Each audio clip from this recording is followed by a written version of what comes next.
Good morning students. આજે આપણે chapter number 6 તત્વના અલગીકરણ માટેના સામાન્ય સિદ્ધાંતોમાં એલિંગહામ ડાયાગ્રામ વિશે ચર્ચા કરવાના છીએ. બરાબર? તો એલિંગહામ ડાયાગ્રામના આપણે આગળના લેક્ચરમાં એવું ભણ્યા હતા કે ધાતુએ ઓક્સાઇડ હોય એને રિડ્યુસ કરવો હોય તો એના માટે શું જોઈએ? ડેલ્ટા G0 ની વેલ્યુ એના માટે જે રિડક્શન કરતાનો ઉપયોગ યોગ્ય થવો જોઈએ. કારણ કે ડેલ્ટા G0 ની વેલ્યુ કેવી મળવી જોઈએ? મોર નેગેટિવ. એટલે મોર નેગેટિવ બને એટલે પ્રક્રિયા કેવી બને? ફાયદાકારક અને સસ્તી બને. કારણ કે શું થાય? ડેલ્ટા G0 ની વેલ્યુ જેટલી વધુ નેગેટિવ તેટલો જે ઓક્સાઇડ હોય કેવો હોય? સૌથી વધુ સ્થાયી.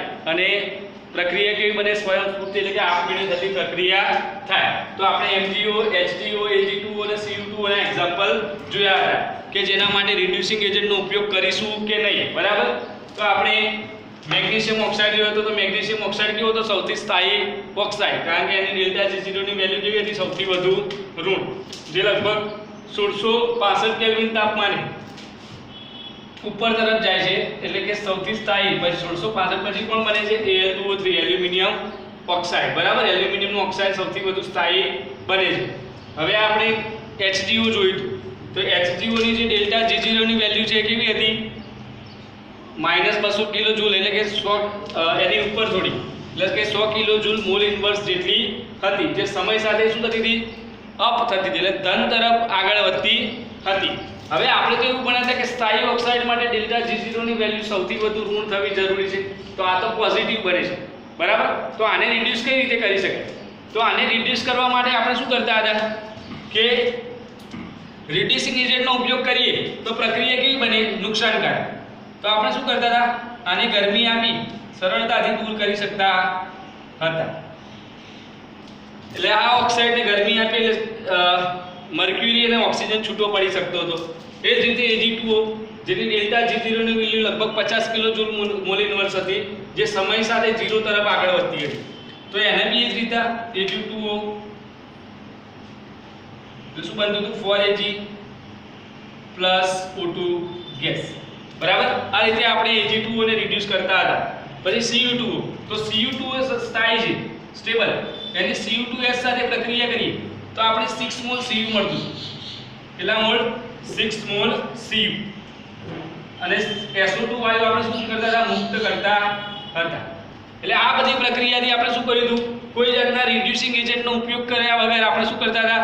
ધાતુને છૂટી પાડતા હતા. કેમ રિડ્યુસિંગ એજન્ટનો ઉપયોગ નથી કરતા? કારણ કે આની ડેલ્ટા G0 ની વેલ્યુ એટલી બધી નેગેટિવ મળતી નથી, અને મળે છે તો પોઝિટિવ તરફ આગળ વધે છે. બરાબર? એટલે આપણે શું કરતા હતા? સરળતાથી ઉષ્મા આપી અથવા કોઈ સ્થાયી ઓક્સાઇડ સાથે અથવા સલ્ફાઇડ સાથે પ્રક્રિયા કરીને આપણે શું કરતા હતા? ધાતુનું શુદ્ધિકરણ કરતા હતા. હવે નેક્સ્ટ આપણે જોવાનું છે Cu2O પછી છે Fe2O3. શું છે? Fe2O3. એને કઈ રીતે આપણે અલગ કરીશું? Fe2O3 ને કઈ રીતે અલગ કરીશું એ જોવાનું છે. બરાબર?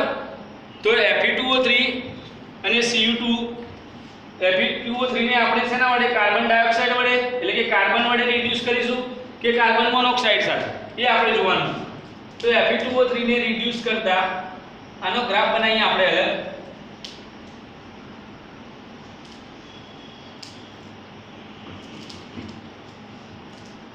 તો અહીંયા શું લઈશું? Delta G0, delta G0. અહીંયા શું લઈશું? Temperature, kelvin. ઓકે? તો ડેલ્ટા G0 ની વેલ્યુ ક્યાંથી થાય? -1200, -1200, -1000, -800, -600, -400 અને -200. હવે આ ગ્રાફ જે છે એ જ ગ્રાફ આપણે અહીં શું કરવાનું? ઉતારવાનો છે. પરંતુ ત્રણ બિંદુ દર્શાવી છે: કાર્બન મોનોક્સાઇડ, કાર્બન ડાયોક્સાઇડ અને Fe2O3. તો Fe2O3 ની જે ડેલ્ટા G0 ની વેલ્યુ છે કાર્બન ડાયોક્સાઇડ અને કાર્બન મોનોક્સાઇડ ની વચ્ચે છે. ક્યાં ગાડી? કાર્બન ડાયોક્સાઇડ અને કાર્બન મોનોક્સાઇડ ની વચ્ચે.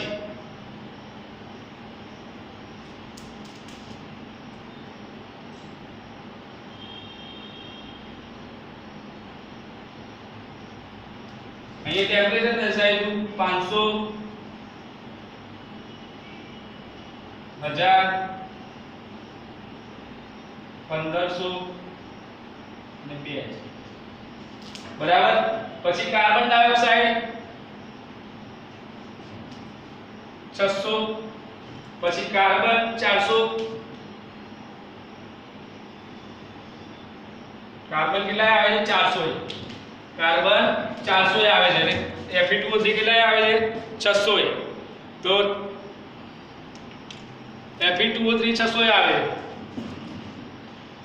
Fe2O3 ની વેલ્યુ 400 થી 600 ની વચ્ચે, 400 થી 600 ની વચ્ચે. પછી જે કાર્બન ડાયોક્સાઇડ આપણે બનાવીશું તેની 600, પછી કાર્બન મોનોક્સાઇડ તેની 400 થી સેજ ઉપર, 400 થી સેજ ઉપર. હવે આ ત્રણ લાઈન શેની? કાર્બન ડાયોક્સાઇડની, કાર્બન મોનોક્સાઇડની અને Fe2O3 ની. કાર્બન ડાયોક્સાઇડ, કાર્બન મોનોક્સાઇડ અને Fe2O3 જે ત્રણ જ્યાં કટ થાય છે તે તાપમાન છે 1073 કેલ્વિન. કયું 1073 કેલ્વિન? બરાબર. તો 600 એટલે કાર્બન ડાયોક્સાઇડ, CO2 કઈ રીતે બને છે? તો CO પ્લસ 1/2 O2 સાથે પ્રક્રિયા શું બનશે? CO2. પછી Fe2O3 2Fe plus 3/2O2 gives Fe2O3. Carbon monoxide તો C plus 1/2 O2 gives carbon monoxide. બરાબર. જોઈ લઈએ ફરીથી આ ગ્રાફ અહીં દોર્યો છે. બરાબર. ત્રણ બિંદુ લઈને તો જે આની ડેલ્ટા G0 ની વેલ્યુ Fe2O3 ની કેટલી છે? 400 થી 600 ની વચ્ચે, એટલે કે લગભગ 500 કિલોજૂલ મોલ ઇનવર્સ. કાર્બન ની એટલે કે કાર્બન મોનોક્સાઇડ ની ડેલ્ટા G0 ની વેલ્યુ કેટલી છે? 400 થી સેજ ઉપર અને કાર્બન મોનોક્સાઇડ ની 600. કાર્બન ડાયોક્સાઇડ ની ડેલ્ટા G0 ની વેલ્યુ કેટલી છે? 600 કિલોજૂલ મોલ ઇનવર્સ. બરાબર. તો આપણે જોઈશું કે આપણે Fe2O3 ને રિડ્યુસ કરવો હોય, મારે Fe2O3 ને રિડ્યુસ કરવો છે, તો આ રિડ્યુસ કરવા માટે હું શેનો ઉપયોગ કરીશ? આ કાર્બનનો કે કાર્બન મોનોક્સાઇડ? Fe2O3 ને મારે રિડ્યુસ કરવો છે તો કયા રિડક્શન કર્તાનો ઉપયોગ કરીશ? કાર્બન કે કાર્બન મોનોક્સાઇડ? આ આપણે નક્કી કરવાનું છે. તો જ્યાં ત્રણ લાઈન કટ થાય છે એકબીજાની, જે બિંદુએ ત્રણ લાઈન એકબીજાની કટ થાય છે ટેમ્પરેચર કયું હોય? 1073 કેલ્વિન. કયું તાપમાન? 1073 કેલ્વિન. તો 1073 કેલ્વિન થી 1073 કેલ્વિન થી નીચા તાપમાને, 1073 કેલ્વિન થી નીચા તાપમાને હું કાર્બન મોનોક્સાઇડ સાથે પ્રક્રિયા કરું. કારણ કે જો આ ટેમ્પરેચર ક્યાં આવે? નીચે તરફ. કારણ કે ડેલ્ટા G0 ની વેલ્યુ કેટલી? સૌથી વધુ. એટલે કે 1073 કેલ્વિન થી બિલો ટેમ્પરેચર, આ રાઈટ હેન્ડ સાઈડ, આ left hand side. Right hand side temperature નો ઘટાડો થાય છે અને લેફ્ટ હેન્ડ સાઈડ ટેમ્પરેચર નો વધારો થાય છે. તો હું 1073 કેલ્વિન થી બિલો ટેમ્પરેચરે, મીન્સ કે ઓછા ટેમ્પરેચરે જો હું કાર્બન મોનોક્સાઇડ સાથે આની પ્રક્રિયા કરાય તો શું થશે? રિડક્શન, એટલે કે રિએક્શન થશે કે નહીં એમ. તો 1073 કેલ્વિન થી 1073 કેલ્વિન થી નીચા તાપમાને, 1073 કેલ્વિન થી નીચા તાપમાને Fe2O3 નું Fe2O3 થી કાર્બન મોનોક્સાઇડ સાથે કાર્બન પ્રક્રિયા કરવાથી, એટલે Fe2O3 plus carbon monoxide, carbon કેટલા તાપમાને? 1073 કેલ્વિન થી બિલો ટેમ્પરેચર, એટલે કે નીચા તાપમાને. તો Fe2O3 બરાબર, ઓક્સિજન કેટલા છે? 3. કાર્બન મોનોક્સાઇડ કેટલા છે? તો અહીંયા હું 3 લખું, તો 3 ને 3 6 કાર્બન થાય, 3 ને 3 6 એટલે 2Fe solid plus 3CO2. 3 oxygen 3 oxygen 3 દુ 6 ઓક્સિજન અને 3 કાર્બન એટલે કે 1073 કેલ્વિન થી નીચા તાપમાને આયર્નના ઓક્સાઇડની કાર્બન મોનોક્સાઇડ સાથે પ્રક્રિયા કરવામાં આવે તો શું મળશે Fe સોલિડ અને કાર્બન ડાયોક્સાઇડ મુક્ત થશે બરાબર તો આ પ્રક્રિયા કેટલા તાપમાને કરીએ 1073 કેલ્વિન કે નીચા તાપમાને હવે જ્યારે બી કોઈ પ્રક્રિયા તમે નીચા તાપમાને કરો જ્યારે બી કોઈ પ્રક્રિયા તમે નીચા તાપમાને કરો તો એ પ્રક્રિયા કેવી હોય ફાયદાકારક જ હોય કારણ કે તાપમાન જેટલું નીચું આપવામાં આવે તેટલી પ્રક્રિયા કેવી બને સસ્તી અને સરળ બને બરાબર વધુ તાપમાન ક્યારે આપવું પડે જ્યારે તમારે પરાણે તાપમાન આપવું પડે ત્યારે તમે વધુ આપી શકો પરંતુ આ 1073 કેલ્વિન થી નીચા તાપમાને પ્રક્રિયા આપણી સંભવ બને છે કયા રિડ્યુસિંગ એજન્ટની હાજરીમાં કાર્બન મોનોક્સાઇડની હાજરીમાં કારણ કે ડેલ્ટા G0 ની વેલ્યુ કાર્બન કરતા કાર્બન મોનોક્સાઇડ ની વધુ છે આની 400 એટલે કે લગભગ 395 કિલોજૂલ મોલ ઇન્વર્સ જેટલી છે જ્યારે આની 600 કિલોજૂલ મોલ ઇન્વર્સ જેટલી છે એટલે કે આના કરતા કાર્બન મોનોક્સાઇડ રિડ્યુસિંગ એજન્ટનો આપણે ઉપયોગ કરીશું તો પ્રક્રિયા વધુ ફાયદાકારક બનશે કારણ કે આ ઓક્સાઇડ સરળતાથી કાર્બન મોનોક્સાઇડ રિડ્યુસ કરી શકશે બરાબર તો Fe2O3 ની 1073 કેલ્વિન થી નીચા તાપમાને કાર્બન મોનોક્સાઇડ સાથે પ્રક્રિયા કે શું બનશે 2Fe + 3CO2 હવે ઊંચા તાપમાને પ્રક્રિયા કરે કે આ બહુ ટેમ્પરેચર 1073 કેલ્વિન થી ઊંચા તાપમાને હવે 1073 કેલ્વિન થી ઊંચા તાપમાને પ્રક્રિયા તો બનશે પરંતુ કેવી બનશે expensive Fe2O3 + 3C gives 1073 kelvin થી હાઈ ટેમ્પરેચર એટલે કે ઊંચા ટેમ્પરેચર તો 2Fe સોલિડ + 3C બરાબર +3 હવે આ ટેમ્પરેચર કેવું છે હાઈ આ ટેમ્પરેચર 1073 કેલ્વિન થી ઊંચા તાપમાને બંનેમાં Fe તો આપણને મળે જ છે એટલે કે રિડ્યુસ તો આપણે કરી શકીએ છીએ ઓક્સાઇડ પરંતુ શું ડિફરન્સ છે કે આ પ્રક્રિયા 1073 કેલ્વિન થી નીચા તાપમાને થાય છે આ 1073 કેલ્વિન થી ઊંચા તાપમાને થાય છે આ પ્રક્રિયા માટે જે કાર્બન મોનોક્સાઇડ લીધો એની ડેલ્ટા G0 ની વેલ્યુ મોર નેગેટિવ કોની સાપેક્ષે કાર્બનની સાપેક્ષે એટલે આ કાર્બન મોનોક્સાઇડ કેવો છે વધુ સ્થાયી કોની સાપેક્ષે કાર્બનની સાપેક્ષે એટલે આનો ઉપયોગ કરવાની પ્રક્રિયા કેવી બનશે સરળ અને સસ્તી અને ફાયદાકારક બનશે જ્યારે 1073 કેલ્વિન થી ઊંચા તાપમાને કાર્બન સાથે પ્રક્રિયા કરીશું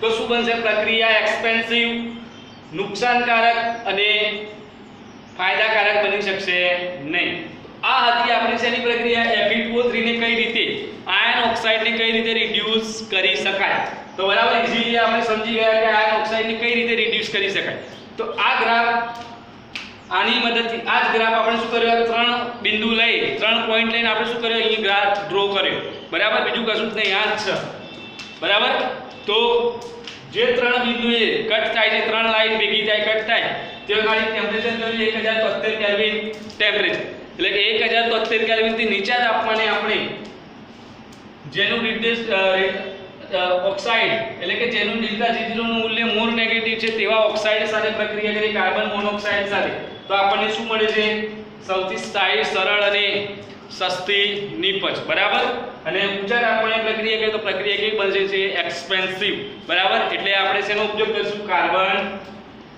મોનોક્સાઇડ ઓકે હવે આપણે જોવાના છીએ આગળ Cr2O3 અને Al2O3 બંનેના જુઓ બંનેના જે લાઈન છે એ ક્યાંય એકબીજાને કટ કરતી નથી બંનેની લાઈન એકબી જગ્યાએ એકબીજાને કટ કરતી નથી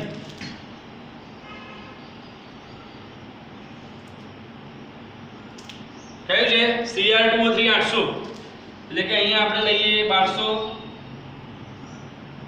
1000 અને 800 Cr2O3 નું કેટલા ડેલ્ટા G0 ની વેલ્યુ -800 કિલોજૂલ મોલ ઇન્વર્સ તો -800 Al2O3 ની કેટલી છે 1000 થી સહેજ ઉપર એટલે કે આ બે ગ્રાફના જે બિંદુઓ ક્યાંય એકબીજાને કટ થતા નથી એટલે આપણે નક્કી કરીશું કે શેના વડે આપણે આનો રિડ્યુસ કરી શકશું બરાબર હવે આની જો આ બંનેની ડેલ્ટા G0 ની વેલ્યુ બી કાર્બન મોનોક્સાઇડ અને કાર્બન ડાયોક્સાઇડ કરતા, એટલે કે કાર્બન અથવા કાર્બન મોનોક્સાઇડ રિડ્યુસિંગ એજન્ટની સાપેક્ષે મોર નેગેટિવ છે. આની 800 છે, આની લગભગ 1100 જેટલી, બરાબર. આની કેટલી છે? લગભગ 1100 જેટલી, સોરી 900 કિલોજૂલ મોલ ઇન્વર્સ જેટલી છે, 900 ની આસપાસ. તો Al2O3 અને Cr2O3 એ કાર્બન અને કાર્બન મોનોક્સાઇડની સાપેક્ષે મોર નેગેટિવ છે. તો આપણે કઈ રીતે આનો રિડ્યુસ કરી શકશું? તો આની સાપેક્ષે આ કેવો છે? આની સાપેક્ષે આ ઓછો થાય છે, કારણ કે આની ડેલ્ટા G0 ની વેલ્યુ Al2O3 ની સાપેક્ષે કેવી છે? કેવી છે? સૌથી વધુ ઋણ. Cr2O3 કઈ રીતે બને છે? તો Cr2O3 એ 2Cr plus 3/2O2 gives Cr2O3. Al2O3 કઈ રીતે બને છે? 2Al plus 3/2O2 gives Al2O3. હવે મારે આ ક્રોમિયમ માટે, ક્રોમિયમને રિડ્યુસ કરવા માટે એલ્યુમિનિયમનો ઉપયોગ ના થઈ શકે, કારણ કે એલ્યુમિનિયમની સ્થાયીતા ક્રોમિયમ કરતાં વધુ છે. તો જોઈ જોઈએ પ્રક્રિયા. તો Cr2O3 plus 2Al gives Cr2O3 plus 2Al બરાબર. તો આ 2Cr સરળતાથી છૂટા પડી શકે.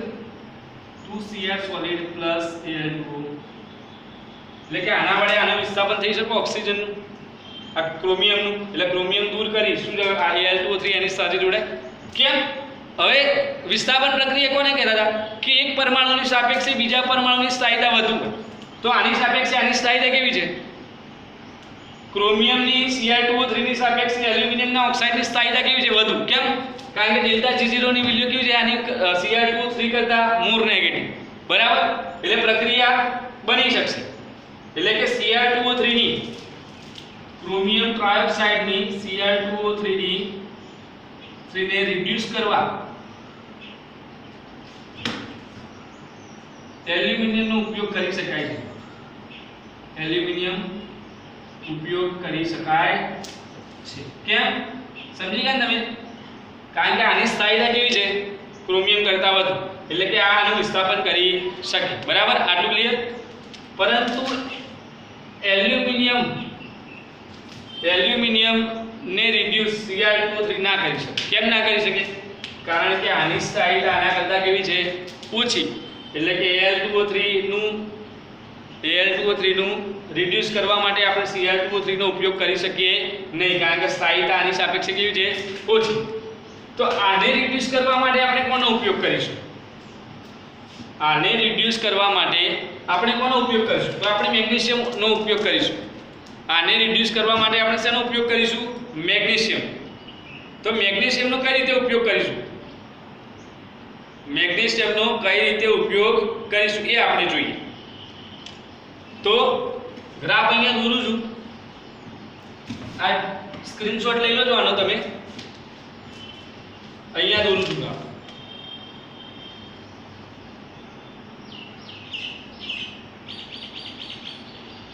તો અહીંયા જુઓ, મેગ્નેશિયમ કેટલા તાપમાને? -1200. -1200.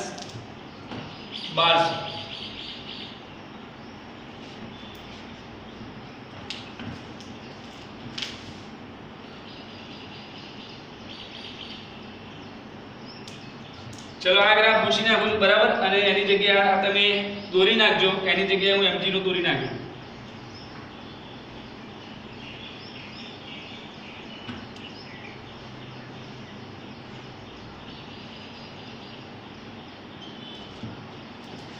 -1200, -1000, -800,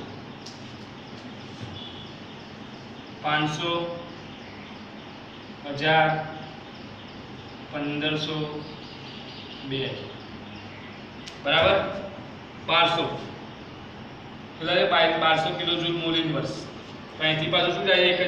1665 કેલ્વિનથી 1665 કેલ્વિનથી શું થાય? પાછું કટ થાય છે ને, થોડું વધી જાય છે.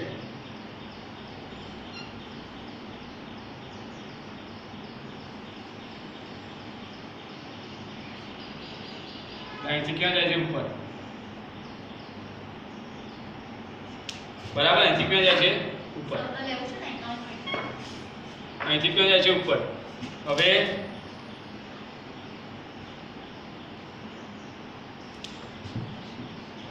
Al2O3 નું જોઈએ તો Al2O3 ક્યાંથી ચાલે? 1000 ક્યાંથી? 1000.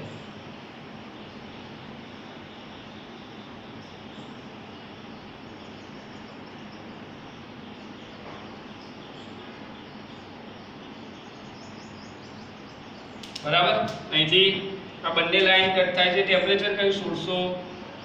1665 કેલ્વિન. કેટલું હતું? આ બંને લાઈન જે કટ થાય છે એ ટેમ્પરેચર કેટલું હતું? 1665 કેલ્વિન. હવે આ MgU, તો MgU કઈ રીતે બને છે? Mg + 1/2 O2 + 1/2 O2. Al2O3 જોયું કઈ રીતે બન્યું? 2Al + 3/2 O2 gives Al2O3. બરાબર, આ આપણે ગ્રાફ દર્શાવી દીધો. મેગ્નેશિયમ ઓક્સાઇડ અને તો Al2O3 ને રિડ્યુસ કરવા માટે આપણે મેગ્નેશિયમ ઓક્સાઇડનો ઉપયોગ કરી શકીએ છીએ, એટલે કે મેગ્નેશિયમનો ઉપયોગ કરી શકીએ. કેમ? કારણ કે આની સ્થાયીતા આના કરતાં કેવી છે? વધુ. એટલે સ્થાયીતા વધુ હોય તો આ સરળતાથી એલ્યુમિનિયમનું વિસ્થાપન કરી શકશે. તો જોઈએ reaction. Al2O3 + 2Mg, Al2O3 + 2Mg, તો 2Al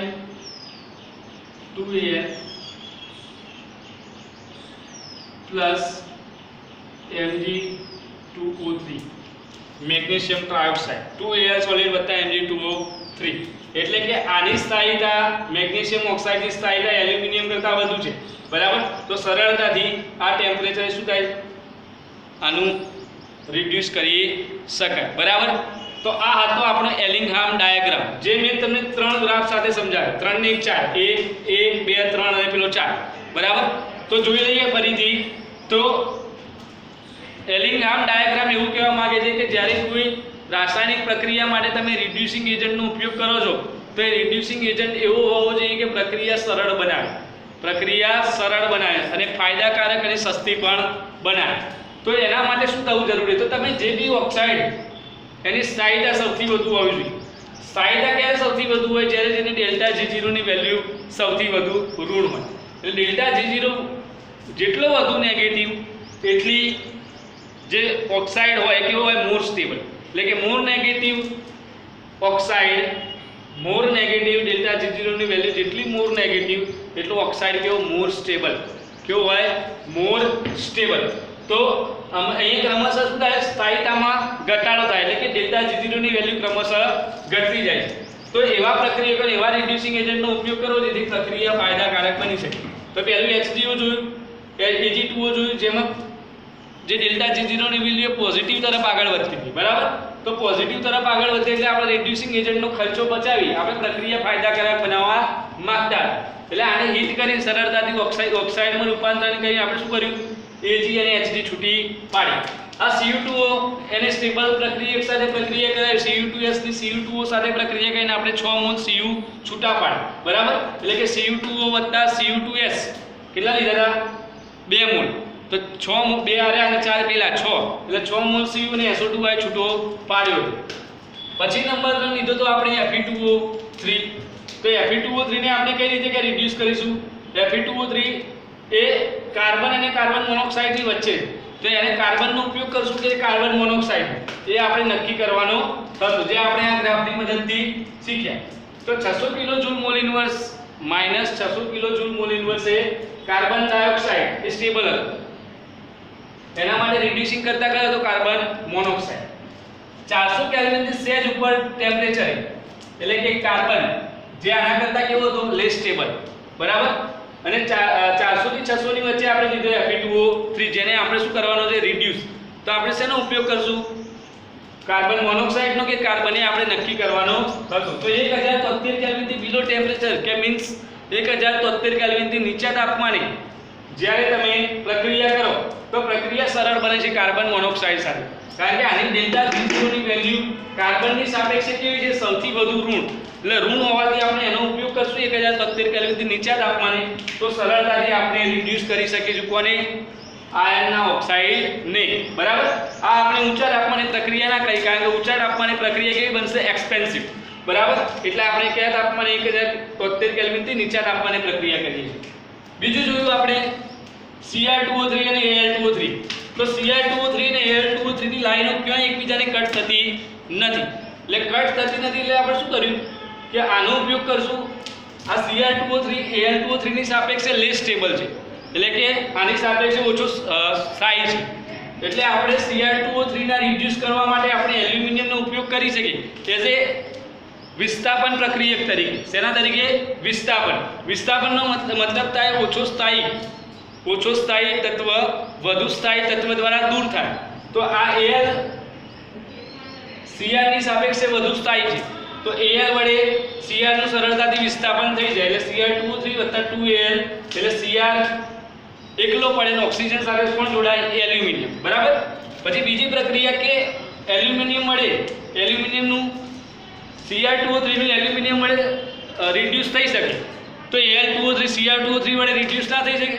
તો ના થઈ શકે. કેમ? કારણ કે આની ડેલ્ટા G0 ની વેલ્યુ આના કરતાં કેવી છે? ઓછી. એટલે આ આના સાપેક્ષે કેવું છે? સૌથી વધુ ઋણ, એટલે કે સ્થાયીતા આની સાપેક્ષે ઓછી છે. તો શું કરશું આપણે કે Al2O3 ની જગ્યાએ આપણે આના કરતાં સ્થાયી ઓક્સાઇડ મેગ્નેશિયમનો ઉપયોગ કરીશું. તો મેગ્નેશિયમનો ઉપયોગ કરતા આપણે શું કરીએ? સરળતાથી એલ્યુમિનિયમ છૂટો પાડી શકીએ છીએ. તો આ હતો આપણો એલિંગહામ ડાયાગ્રામ, બરાબર.